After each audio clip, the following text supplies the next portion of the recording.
ada yang lebih parah dari Badui tadi. Ono wong Yahudi wuta kuwi ngemis ning pasar. Terus nek dikei duit apa kurma apa panganan, dhek bales nang wong sing ngekei dengan memberi nasihat. Nah, nasihate kuwi bunyinya adalah, aku matur nuwun kok kei panganan, aku mung iso bales nasihat. Nasihatku, kowe aja cedak-cedak karo wong sing jenenge Muhammad kae. Kae buajingan kae. Itu dan seterusnya lah gitu ya. Kira nek cara kene gitu ya. Nah, terus Aisyah krungu kuwi terus lapor Kanjeng Nabi, iki ana wong ngemis ki kurang ajar banget iki bajingan-bajingan ki Kanjeng Nabi. Terus Kanjeng Nabi mesem, terus diparani ya ora kandha nek dhek Kanjeng Nabi, pokoke diparani, disopo, dikeki kurma. Terus dikeki kurma, terus kurmane isih keras. Terus wong tua Yahudi ki nesu, kowe iki ngekeki wong tua kok kurma sing atos mbok dianu sik diapake ya dilembut-lembutke sik piye carane ben kok tak pangan iso ora atos yang ini. Akhirnya Rasulullah membuat kurma itu disemikian rupa sehingga ketika diberikan menjadi lembut. Setelah dimakan, si Yahudi tua ini kemudian memberi nasihat, saya terima kasih kamu beri makanan, kamu beri kurma, saya nasihati kamu jangan dekat-dekat dengan yang namanya Muhammad. Nah, Kanjeng Nabi seneng banget kuwi malahan. Betul. Sesuk runu meneh di Kanjeng Nabi ben sore iki ngekeki panganan wong niku wae. Dadi nek aku saiki lagi dikono kowe ngono, kuwi aku ya kepengin marani wonge jangan ora tak kei kurma. Ane angel goleki ya to angel goleki. Dadi pokoke tak umumke wis nek jan kowe arep ngono kene tak kei kurma gitu. Aku seneng nek aku iso ngalami kaya sing dialami Kanjeng Nabi sampai pada suatu hari ketika Rasulullah wafat. Ya, si Yahudi ini baru tahu bahwa ternyata yang dia hina itu adalah Muhammad sallallahu alaihi wasallam. Dia menangis tidak karu-karuan karena dia di lain pihak itu sudah mendengar tentang orang yang suci, mulia, lembut dan luar biasa, yang ternyata adalah orang yang dia hina itu. Akhirnya dia masuk Islam gitu. Jadi kowe nek arep mlebu Islam hinaan sik Nabi Muhammad.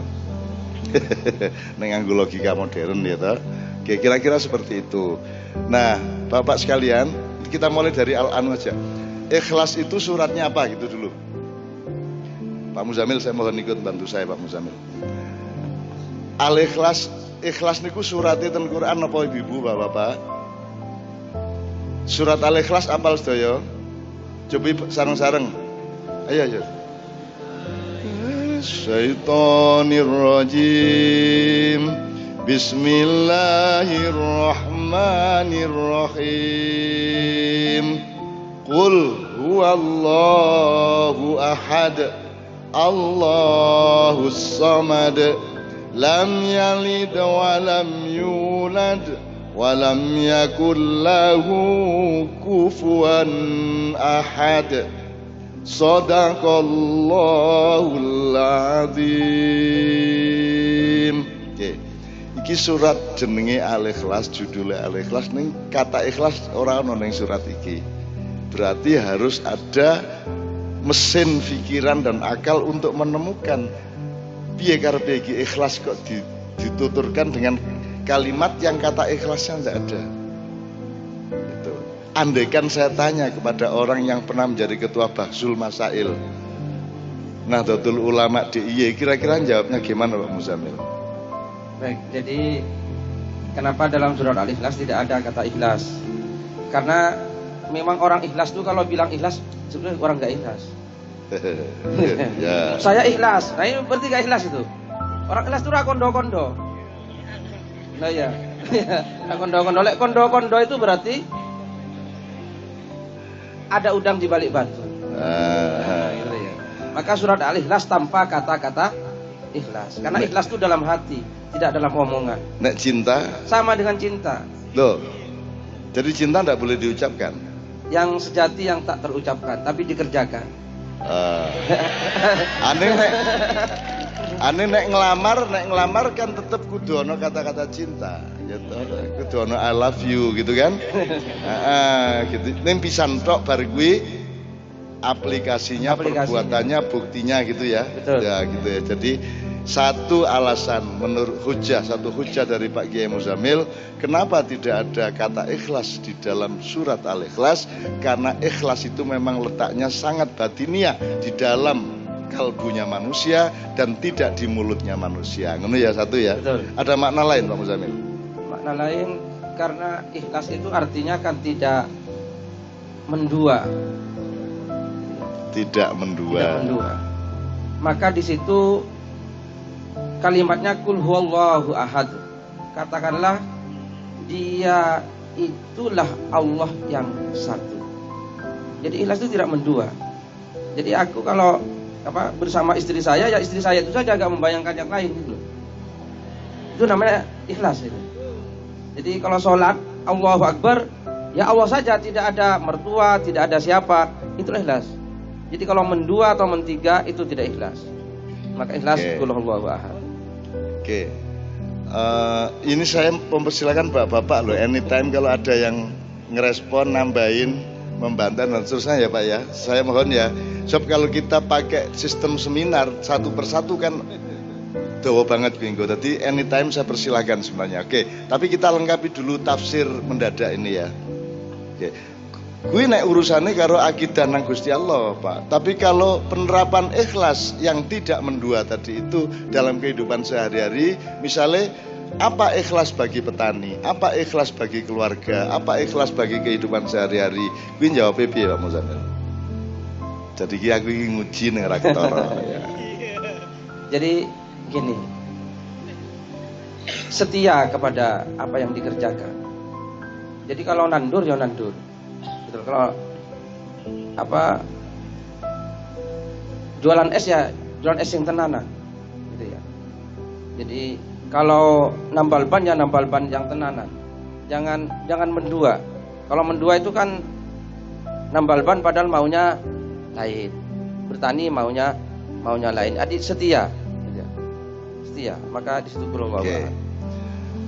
Kalau kita terapkan dalam silaturahmi malam hari ini, ikhlas itu berarti bagaimana Pak Muzamil? Dalam tadi kalau tambal ban ya tambal ban. Ya. Nek bengi iki hubungannya antara konco-konco kabeh sa Tirta Maya Wonogiri karo aku karo Pak Muzamil karo bapak-bapak semua iki sing jenenge ikhlas itu apa?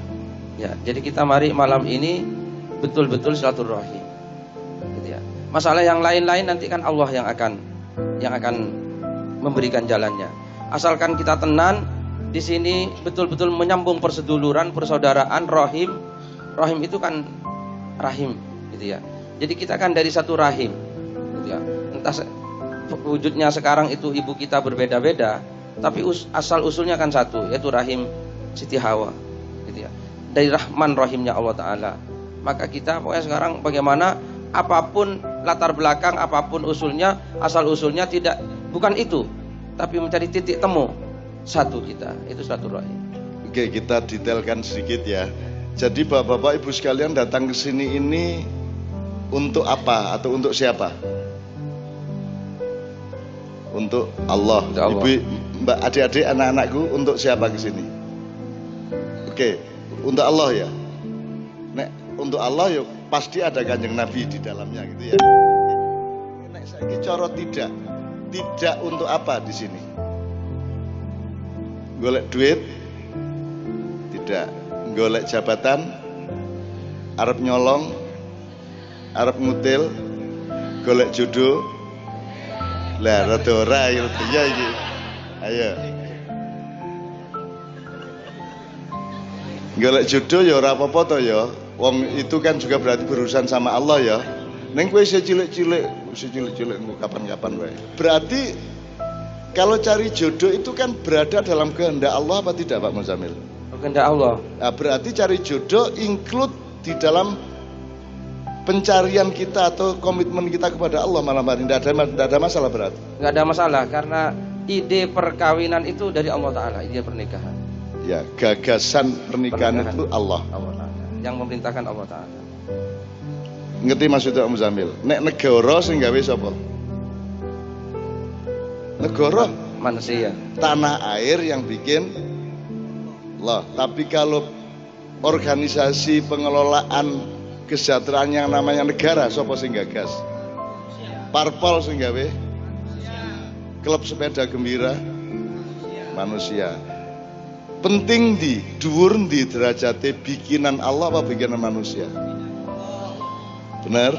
Jadi jangan sakit hati kalau ada yang bilang nikah lebih penting daripada negara. Betul enggak? Tapi tidak berarti negara tidak penting. Tetap negara penting, tapi ono negara nek wong darurat nikah mesti rusak kebudayaan. Ya ta? Upama ora ono negara ning wong isih nikah dan berkeluarga, tetap selamat umat manusia. Betul enggak? Itu ya, mulo cepet kowe le berkeluarga. Ojo makiyahan bendina ning ra cetha.